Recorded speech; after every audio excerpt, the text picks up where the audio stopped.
ان الحمد للہ وحدہ والصلاۃ والسلام علی من لا نبی بعدہ۔ سورۃ الانعام آیات 112 تا 113۔ اعوذ باللہ السمیع العلیم من الشیطان الرجیم۔ وکذالک، اور ایسے ہی، جعلنا، ہم نے بنایا، لکل نبی، ہر نبی کے لیے، عدواً، دشمن، شیاطین الانس والجن، جنات اور انسانوں کے شیاطین کو، یوحی، کہ وہ دل میں بات ڈالتے رہتے ہیں، بعضهم، ان کا کوئی، الی بعض، کسی کی طرف، زخرف القول، ملمہ کی ہوئی بات، غروراً، دھوکہ دینے کے لیے، ولو شاء ربک، اور اگر چاہتا آپ کا رب، ما فعلوہ، تو وہ یہ نہ کرتے، فذرہم، تو آپ ان کو چھوڑ دیجئے، وما یفترون، اور جو وہ جھوٹ گڑھتے ہیں، وَلِتَصْغَىٰ إِلَيْهِ، اور تاکہ مائل ہوں اس کی طرف، أَفْئِدَةُ الَّذِينَ، دل ان لوگوں کے، لَا يُؤْمِنُونَ بِالْآخِرَةِ، جو نہیں ایمان رکھتے آخرت پر، وَلِيَرْضَوْهُ، اور تاکہ وہ اس سے پسند کرے، وَلِيَقْتَرِفُوا، اور تاکہ وہ گناہ کرے، مَا هُم مُقْتَرِفُونَ، جو وہ گناہ کرنے والے ہیں۔ پچھلی آیات میں اللہ تبارک و تعالیٰ نے یہ بات بیان فرمائی ہے کہ اے نبی صلی اللہ علیہ وسلم، ہم ان کفار کے مطالبات پر ہر ایک معجزہ پورا کر دے، مطالبہ پورا کر دے، لیکن پھر بھی یہ ایمان نہیں لائیں گے۔ اس کی وجہ کیا ہے؟ کیا اللہ تبارک و تعالیٰ نے آپ صلی اللہ علیہ وسلم کی نبوت و رسالت کو ثابت کرنے کے لیے دلائل نہیں رکھے تھے؟ رکھے تھے، سب کچھ دیکھ لینے کے باوجود۔ ان کی جو مخالفت تھی اس وجہ سے نہیں تھی، یہ صرف اور صرف ہٹ دھرمی تھی، بغض تھا، عناد تھا، عداوت تھی۔ جب اس سٹیج پہ آدمی آتا ہے تو پھر حق سے اعراض کرتا چلا جاتا ہے۔ ہاں، اختلاف کرنا کیا کوئی اصول ہوتا ہے، ان اصول کی بنا پر اگر اختلاف کیا جائے تو بسا اوقات وہ درست اختلاف کر رہا ہوتا ہے، کیونکہ ایک اصول کے تحت اختلاف کیا جا رہا ہے۔ جب عداوت آ جاتی ہے، نفرت آ جاتی ہے، تو پھر اصول سے ہٹ کر مخالفت ہوتی ہے۔ یہ کفار مکہ کی مخالفت اب یہ جو خاص لوگ تھے اس نہج پہ آ چکی تھی، اس طریقے پہ آ چکی تھی کہ صرف اور صرف عداوت ہی ہے۔ جیسے ابلیس نے اللہ تبارک و تعالیٰ کے سامنے نافرمانی کی تو وہ اپنی غلط بات پہ ڈٹ گیا۔ اب اس کا نتیجہ کیا ہوا؟ نتیجہ یہ ہوا کہ خود بھی راہ راست سے ہٹا اور دوسروں کو بھی اس نے گمراہ کیا۔ اسی طرح یہ لوگ بھی، ان کا نتیجہ بھی ایسے ہی ہوا کہ ایسا انسان جب وہ راہ راست سے ہٹ جائے، غلط بات پر اڑ جائے، غلط طریقے پر اڑ جائے، اور اس میں پھر کیا آتی ہے؟ عداوت، نفرت، کینہ، حسد۔ اس بنا پر آگے وہ جاتا ہے برائی میں، مزید بڑھتا چلا جاتا ہے۔ حق کی طرف اس کا پلٹنا یہ ناممکن ہو جاتا ہے۔ تو جیسے ابلیس راہ راست سے ہٹا، مخالفت کی کوئی وجہ نہیں تھی، اللہ تبارک و تعالیٰ حکم دینے والے تھے، سب کچھ اس کے سامنے واضح تھا، لیکن اس کے باوجود بھی استکبارہ، اس نے تکبر کیا ہے۔ تو اس بنا پہ جو مخالفت ہو اس کا نتیجہ کیا ہوتا ہے؟ خود بھی گمراہ ہوتا ہے، اوروں کو بھی گمراہ کرتا ہے۔ یہ جو کفار مکہ تھے، اللہ تبارک و تعالیٰ نے ان کا نتیجہ بھی یہاں بیان کیا ہے کہ یہ جب اس طرح کی مخالفت لے کر پلٹتے ہیں تو کیا ہوتا ہے کہ اب جو جنات ہوتے ہیں وہ بھی اس صحیح راستے کے کچھ مخالف تو ہوتے ہیں۔ جیسے انسانوں میں سے اللہ کے نافرمان ہیں، نبی کے نافرمان ہیں، قرآن کے منکر ہیں، اس طرح جنات میں سے بھی ہے۔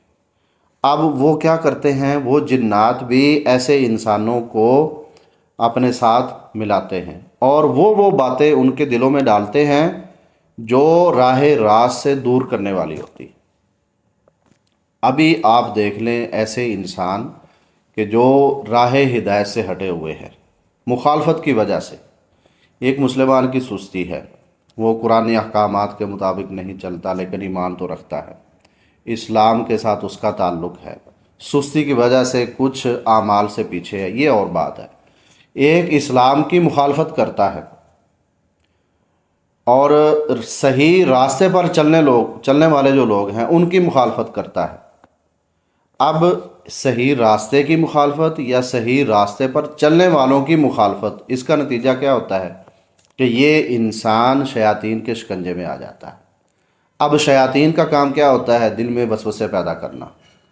اب یہ ملحد لوگ جو ہوتے ہیں اور اسی طرح راہ راست سے ہٹے ہوئے جو لوگ ہوتے ہیں، بلا وجہ علماء کی مخالفت کرتے رہتے ہیں، ان کے متعلق اس طرح کی باتیں، اور جو اسلام کے ساتھ وابستہ لوگ ہیں ان پہ بلا وجہ تنقید، مساجد پر تنقید، مدارس پر تنقید، اس طرح کے جو بھی اسلامی معاملات لوگ لے کر چل رہے ہیں، اس سسٹم پر جو تنقید کرنے والے ہوتے ہیں وہ اس مرض کا شکار ہو جاتے ہیں۔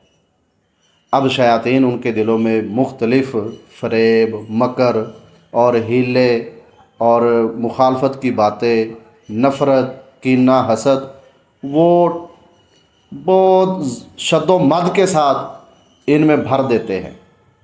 تو ان کا کام جہاں بیٹھیں، جہاں اٹھے، وہ حق کی مخالفت، حق والوں کی مخالفت وہی ہوتی ہے۔ تو یہ نتیجہ ہوتا ہے جب انسان صرف اور صرف نفرت کی وجہ سے صحیح راستے کو چھوڑ رہا ہو، صحیح لوگوں کو چھوڑ رہا ہو، عداوت کی وجہ سے، حسد کی وجہ سے، تکبر کی وجہ سے، اور پھر ایک پیسے کی بیماری بھی آ جاتی ہے، پھر ایک دنیاوی تعلیم کی بیماری بھی آ جاتی ہے۔ تو اس بنا پر ان میں یہ چیزیں کوٹ کوٹ کے بھری ہوئی ہوتی ہیں، اور پھر یہ تکبر کی بو بھی ان میں ہوتی ہے، اس طرح تکبر والے الفاظ وہ بولتے ہیں۔ تو نتیجہ اللہ تبارک و تعالیٰ نے یہ بیان کیا ہے کہ پھر یہ شیاطین اور یہ اس طرح کے انسان یہ مل کر کام کرتے ہیں۔ مل کر کام کیا ہوتا ہے ان کا؟ اسلام کے مخالف چلیں بھائی، صحیح جو راستہ ہے اور اس پر چلنے والے جو لوگ ہیں ان کے مخالف، اور طرح طرح کے اعتراضات، طرح طرح کے شبہات ان کے دلوں میں آتے رہتے ہیں اور وہ ان کے پیچھے چلتے ہیں۔ اب دیکھیں کہ اللہ تبارک و تعالیٰ نے اپنی پہچان کے لیے بہت بڑے دلائل دیے ہیں۔ یہ نہیں ہے کہ کسی بھی انسان کو جہالت میں رکھا ہو، لیکن ایسے ملحد لوگ ہیں کہ جو اللہ کے انکار پر دلائل دیتے ہیں کہ اللہ کا وجود نہیں ہے۔ اب یہ ان کے دلوں میں کہاں سے باتیں آتی ہیں؟ یہی عقل کی بنیاد پہ سوچتے ہیں، اور اس میں مددگار کون ہوتے ہیں؟ شیاطین ہوتے ہیں، وہی ابلیس کی ذریت، اس کا کام بھی یہی ہے، اس کی ذریت جو اولاد ہے اس کا کام بھی یہی ہے۔ تو فرمایا کہ یوں ہی بعضہم، اسی طرح نبیوں کے اللہ نے یہ دشمن بنائے، اس طرح کے لوگ نبیوں کے دشمن ہوتے ہیں، اور نبی کے طریقے کو جو لینے والا ہے ان کے بھی دشمن ہوں گے، صحابہ کے بھی یہ دشمن ہوں گے، کیونکہ سب سے پہلے نبی کے طریقے کو آگے بیان کرنے والے، نبی کی باتوں کو آگے بیان کرنے والے، نبی کے منہج کو آگے بڑھانے والے وہ تو صحابہ ہیں۔ تو یہ نبی کے دشمن، صحابہ کے دشمن، اور اس راہ پر چلنے والے ان کے دشمن پھر ظاہر ہوتے ہیں۔ تو اس میں ایک اللہ کے رسول صلی اللہ علیہ وسلم کو تسلی بھی دی جا رہی ہے کہ یہ کوئی نیا گروہ نہیں آیا، ہر نبی کے ساتھ اس طرح کے حالات پیش آئے ہیں کہ ان کے دشمن، مخالفت، ہیلا اور ان کے خلاف پروپوگنڈا کرنے والا ایک گروہ یہ موجود ہوتا تھا ہر نبی کے سامنے۔ اب نتیجہ کیا ہوتا ہے؟ نتیجہ یہی ہوتا ہے کہ یہ سب مل کر اسلام کے خلاف پروپوگنڈا کرتے ہیں، نبی کے خلاف اور نبی کے طریقے پر جو چلنے والے ہوتے ہیں ان کے خلاف پروپوگنڈا کرتے ہیں، اور یہ سارا دھوکہ ہوتا ہے۔ تو اللہ تبارک و تعالیٰ فرماتے ہیں وَلَوْ شَاءَ رَبُّكَ مَا فَعَلُوهُ، اگر اللہ تعالیٰ چاہے تو یہ کر بھی نہیں سکتے، لیکن یہ اللہ کی حکمت ہے کہ اللہ تبارک و تعالیٰ ان کو مہلت دیتا ہے، اور یہ امتحان ہے۔ امتحان میں ہر انسان کو اختیار ہوتا ہے کہ جو مرضی وہ کرے، چاہے غلط لکھ دے چاہے صحیح لکھ دے۔ تو بہرحال یہ امتحان ہے، اس وجہ سے اللہ تبارک و تعالیٰ ان کو پکڑتا نہیں ہے۔ تو اے نبی صلی اللہ علیہ وسلم، آپ ان کی طرف نہ اتنی توجہ کریں، فذرہم وما یفترون، اور اس طرح کی یہ جو باتیں بناتے رہتے ہیں نا، آپ ان کے متعلق پریشان نہ ہوں، اللہ تعالیٰ خود ہی ان سے نمٹ لے گا۔ اور پھر کیا ہوتا ہے کہ یہ ایک گروہ کام کر رہا ہوتا ہے، اس طرح کا ذہن رکھنے والے جتنے افراد ہوتے ہیں ان کے دل بھی ان کی طرف مائل ہو جاتے ہیں۔ لا یؤمنون بالآخرہ، جو آخرت کا انکار کرتے رہتے ہیں، ان کے دل بھی اس گروہ کی طرف مائل ہو جاتے ہیں۔ ظاہری بات ہے کہ ان کی بنیاد بھی انکار پر ہے اور وہ بھی انکار کرتے ہیں، تو یہ ساری سوچیں آپس میں مل جاتی ہیں۔ تو وَلِيَقْتَرِفُوا مَا هُمْ مُقْتَرِفُونَ، اور اسی پر یہ خوش ہو جاتے ہیں، اور جیسے وہ گناہ کرنے والے ہوتے ہیں اسی طرح یہ بھی گناہ کرتے ہیں۔ تو یہ نتیجہ ہوتا ہے حق کی مخالفت کا، حق والوں کی مخالفت کا،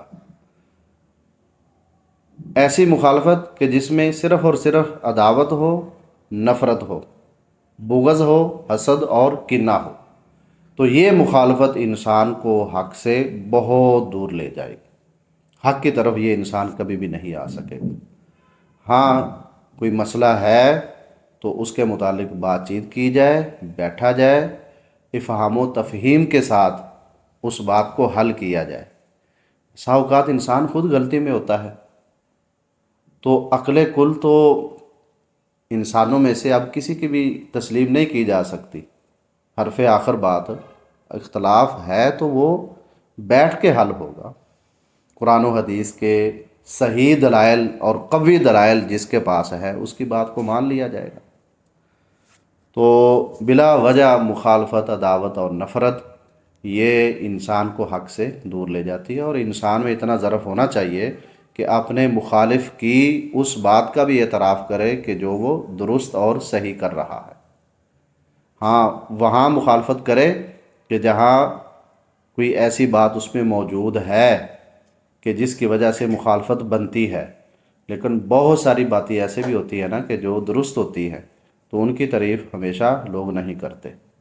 اللہ تبارک و تعالیٰ نے بھی یہود و نصارہ کے متعلق کتنی تنقید کی ہے، لیکن ان کے کچھ لوگوں کی تعریف بھی کی ہے کہ ان میں کچھ لوگ ایسے ہیں، عبادت گزار ہے، دیانت دار ہے، آپ ان کے پاس کوئی امانت رکھ دیں تو وہ چاہے کتنا ہی خزانہ کی صورت میں ہو وہ آپ کو واپس کر دیں گے، اور ان میں سے کچھ ایسے ہیں کہ 1 دینار بھی بطور امانت رکھیں گے نا تو آپ کو واپس نہیں کریں گے۔